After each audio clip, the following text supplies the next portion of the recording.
আচ্ছা, এরপরে আরো একজন ম্যাডাম কমেন্ট করেছে, রাইট 100% ফেক, আমি 15,000 টাকা লস্ট হয়েছে। তো একটা কথা ম্যাডাম আপনারই কইতেছিলাম আমি, যে আপনি পড়াশোনা করছেন। আচ্ছা, যদি আপনি পড়াশোনা করে থাকেন তাহলে কত বছর পড়াশোনা করছেন? 17 থেকে 18 বছর পড়াশোনা করছেন। সেই পড়াশোনাটা করার পর আপনি কি করতে পারছেন আমার একটু দেখাইবেন। আপনি যদি চাকরিও করেন, সেই চাকরিতে আপনি যে ভূগোলের আরাবল্লী পর্বত, ভঙ্গিল পর্বত পড়ছিলেন, সেটা কোন কামে লাগছে? আপনি কেন সেখানে করেন না যে আমার সাথে ফ্রড হয়েছে, আমার টাকা পয়সা জলে ডুবে গেছে? আপনি কখনো কইছেন?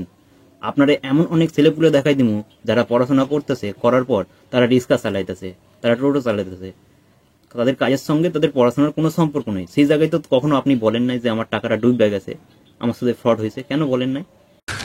তুই সমঝা? হ্যাঁ, নাই তুই সমঝা নেই। এরপরে একজন কমেন্ট করেছে, দাদা কেউ যদি আমাকে জিজ্ঞেস করে তুই এখানে কি করছিস, তো আমি কি উত্তর দেব জানাতে ভুলবেন না। অবভিয়াসলি তুমি যদি ভিডিওটা পুরোটা দেখো, তো আমি তাকে বলেছিলাম ইনভিটেশনের সময় আমি এই প্রজেক্টে কাজ করি, তুই চাইলে প্রজেক্টটা দেখতে পারিস, দেখে যদি তোর ভালো লাগে তাহলে তুই কাজ করবি, নাহলে তুই কাজ করবি না। তো তুমি সিম্পলি বলতে পারো যে আমি এই প্রজেক্টটাতে কাজ করছি, তুই দেখ প্রজেক্টটা কেমন লাগছে, আমি এখানে কাজ করি, তাহলে তো আমার এখানে থাকাটা স্বাভাবিকই, তাই না? আচ্ছা, একজন কমেন্ট করছে, মানুষকে এইভাবে ঠকাস না, বুঝলি? দেখ ভাই, একটা কথা বলবো, মানুষ কিন্তু গরু ছাগল না যে তাকে বলবো দেখ ভাই এখানে ঘাস পড়ে রয়েছে, তুই ঘাসটা গিয়ে খেয়ে নে। মানুষের সেইটুকু বোঝার ক্ষমতা সবাইকে দিয়েছে, হয়তো তোর নেই সেই বোঝার ক্ষমতাটা, তাই তোর মতো সবাইকে ভাবিস না। Control control.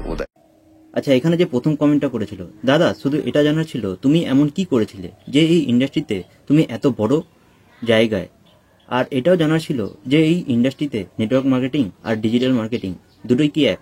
দেখো ভাই, নেটওয়ার্ক মার্কেটিং বিজনেস তুমি যখন করছো, বা তুমি যে কোনো কাজ করো না কেন, তুমি যদি চাইছো সেই বিজনেস থেকে একটা বড় জায়গায় যেতে, বা সেই প্রফেশন থেকে একটা বড় জায়গায় যেতে, তাহলে কিন্তু অবভিয়াসলি তোমাকে যেটা মেনটেন করতে হবে সেটা হলো একটা রেগুলারিটি কিন্তু তোমাকে মেনটেন করতে হবে। A few moments later. ले फिर आ गए सब राज्य खुश है। तेरे को क्या लगता था कि नहीं लौटेंगे? गलत। जब तक तोड़ेंगे नहीं तब तक छोड़ेंगे। তো নমস্কার বন্ধুরা, আপনাদের প্রত্যেকে স্বাগত আমাদের আরো একটা নতুন ভিডিওতে। আজকের ভিডিওতে আমরা যে টপিকটা নিয়ে আপনাদের সাথে আলোচনা করব, দেখুন এতদিন পর্যন্ত আপনারা অনেকেই অনেক রকম কমেন্ট করেছেন আমাদের ইউটিউব চ্যানেলে। এবার অনেকে ভালো কমেন্ট করেছেন, অনেকে খারাপ কমেন্টও করেছেন। তবে আজকের ভিডিওতে যারা ভালো কমেন্ট করেছেন তাদের তো রিপ্লাই দেবই, আর যারা যারা খারাপ কমেন্ট করেছেন তাদেরকে নিয়ে আজকের ভিডিওতে আসো খেলবো, খেলা হবে, খেলা হবে। তো চলুন বেশি দেরি না করে আজকের ভিডিওটা শুরু করা যাক। পাশে আমি আপনাদের সাথে স্ক্রিন রেকর্ডারটা শেয়ার করে দিচ্ছি, দেখুন কারা কারা কি কি কমেন্ট করেছিলেন আর তাদের উত্তরটা কি হওয়া দরকার। আচ্ছা, এখানে যে প্রথম কমেন্টটা করেছিল, দাদা শুধু এটা জানার ছিল তুমি এমন কি করেছিলে যে এই ইন্ডাস্ট্রিতে তুমি এত বড় জায়গায়, আর এটাও জানার ছিল যে এই ইন্ডাস্ট্রিতে নেটওয়ার্ক মার্কেটিং আর ডিজিটাল মার্কেটিং দুটোই কি এক? দেখো ভাই, নেটওয়ার্ক মার্কেটিং বিজনেস তুমি যখন করছো, বা তুমি যে কোনো কাজ করো না কেন, তুমি যদি চাইছো সেই বিজনেস থেকে একটা বড় জায়গায় যেতে, বা সেই প্রফেশন থেকে একটা বড় জায়গায় যেতে, তাহলে কিন্তু অবভিয়াসলি তোমাকে যেটা মেনটেন করতে হবে সেটা হলো একটা রেগুলারিটি কিন্তু তোমাকে মেনটেন করতে হবে।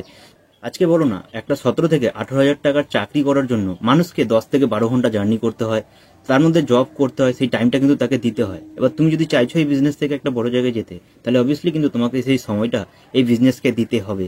তুমি যদি সেই সময়টা দিতে পারছো, তাহলেই তুমি একটা এক্সপেকটেশন রাখতে পারো যে তুমি এখান থেকে কাজটা করছো আর তুমি একটা বড় জায়গায় যেতে পারবে। আর এখানকার 4 বেসিক ওয়ার্কগুলো কিন্তু তোমাকে অবভিয়াসলি করতে হবে। আর সেকেন্ড যে প্রশ্নটা তুমি করেছিলে সেটা হলো ডিজিটাল মার্কেটিং আর নেটওয়ার্ক মার্কেটিং, দুটো কিন্তু সম্পূর্ণ আলাদা বিষয়। ডিজিটাল মার্কেটিং বলতে কি বোঝায়? যেটা তুমি ডিজিটালি কাউকে কোনো প্রোডাক্ট তুমি সেল করছো, সেটাকে কিন্তু ডিজিটাল মার্কেটিং বোঝায়। হ্যাঁ, তুমি যদি অনলাইন মাধ্যমে কাউকে ইনভাইট করছো, সেটাও কিন্তু তুমি ডিজিটালি একটা মার্কেটিং করছো তার সাথে।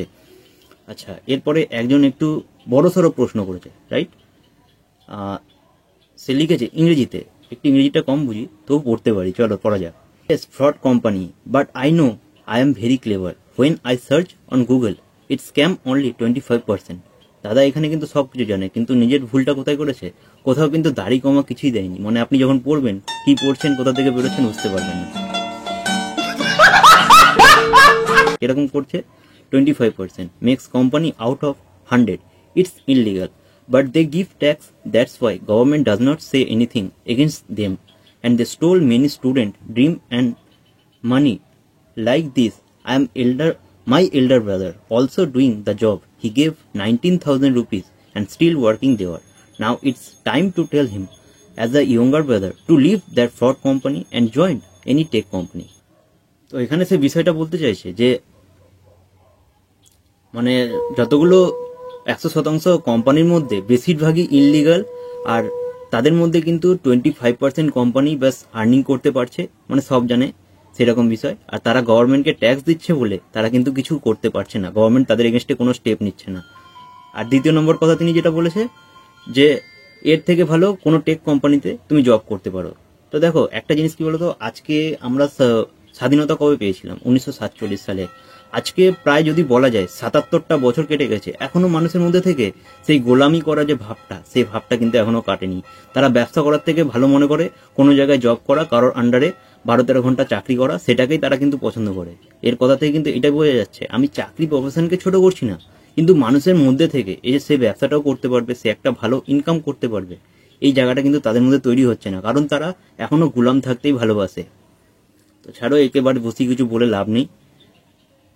একটা কথাই বলবো, তুমি যাই করো ভালো করে করো।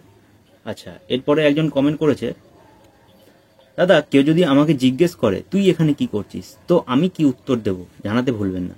অবভিয়াসলি তুমি যদি ভিডিওটা পুরোটা দেখো, তো আমি তাকে বলেছিলাম ইনভিটেশনের সময় আমি এই প্রজেক্টে কাজ করি, তুই চাইলে প্রজেক্টটা দেখতে পারিস, দেখে যদি তোর ভালো লাগে তাহলে তুই কাজ করবি, নাহলে তুই কাজ করবি না। তো তুমি সিম্পলি বলতে পারো যে আমি এই প্রজেক্টটাতে কাজ করছি, তুই দেখ প্রজেক্টটা কেমন লাগছে, আমি এখানে কাজ করি, তাহলে তো আমার এখানে থাকাটা স্বাভাবিকই, তাই না?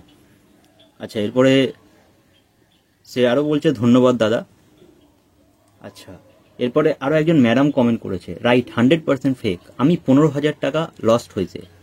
তো একটা কথা ম্যাডাম আপনারই কইতে চাও আমি, যে আপনি পড়াশোনা করছেন। আচ্ছা, যদি আপনি পড়াশোনা করে থাকেন তাহলে কত বছর পড়াশোনা করছেন? 17 থেকে 18 বছর পড়াশোনা করছেন।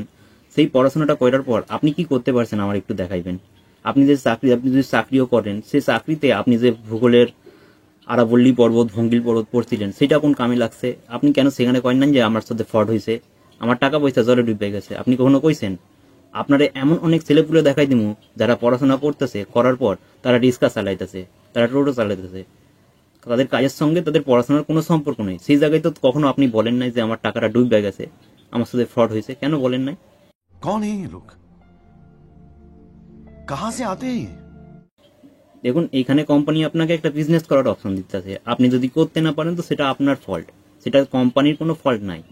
হ্যাঁ, যদি আপনার কেউ ভুল বুঝে জয়েন করা থাকে তাহলে অবশ্যই সেই মানুষটা আপনার সাথে ফ্রড করছে, কোম্পানি না। এইটা একটু মাথায় ঢুকাইবেন। আচ্ছা, একজন কমেন্ট করছে, মানুষকে এইভাবে ঠকাস না, বুঝলি?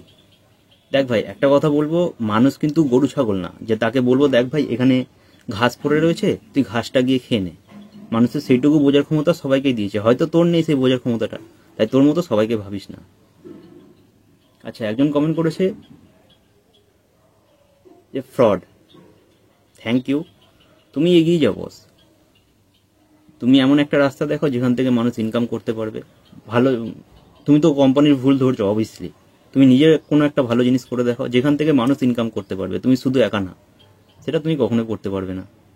আর যে জিনিসের ভালো থাকে সেই জিনিসের খারাপ অবশ্যই থাকে, সেটাকে অ্যাকসেপ্ট করতে হবে।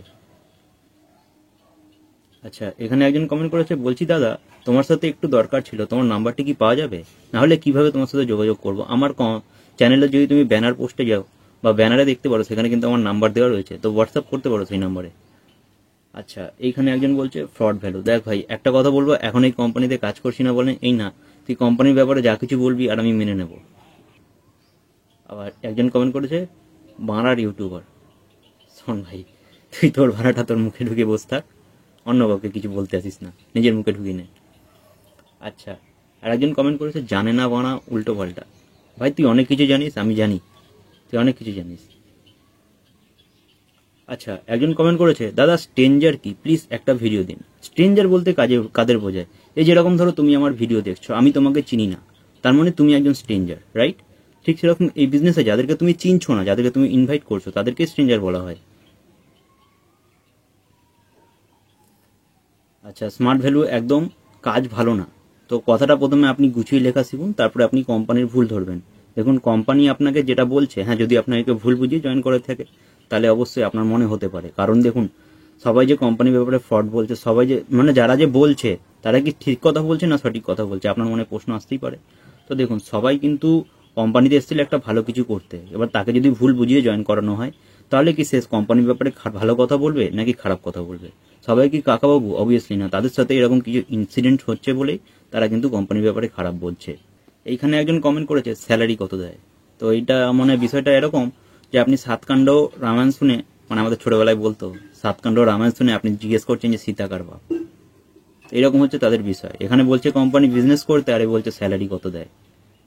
তো এরকম কিছু মানুষ আপনি পাবেন যারা একটু বোঝে কম, তাদের টাওয়ার দেয়নি ভগবান বোঝার মতো। তো আজকের ভিডিওতে এতটাই। থ্যাংক ইউ ভিডিওটা শেষ পর্যন্ত দেখার জন্য। যদি ভিডিওটা ভালো লাগে তো ভিডিওটাকে অবশ্যই লাইক করবেন, চ্যানেলে প্রথমবার এসে থাকলে চ্যানেলটা সাবস্ক্রাইব করে নেবেন। তো চলুন বাই।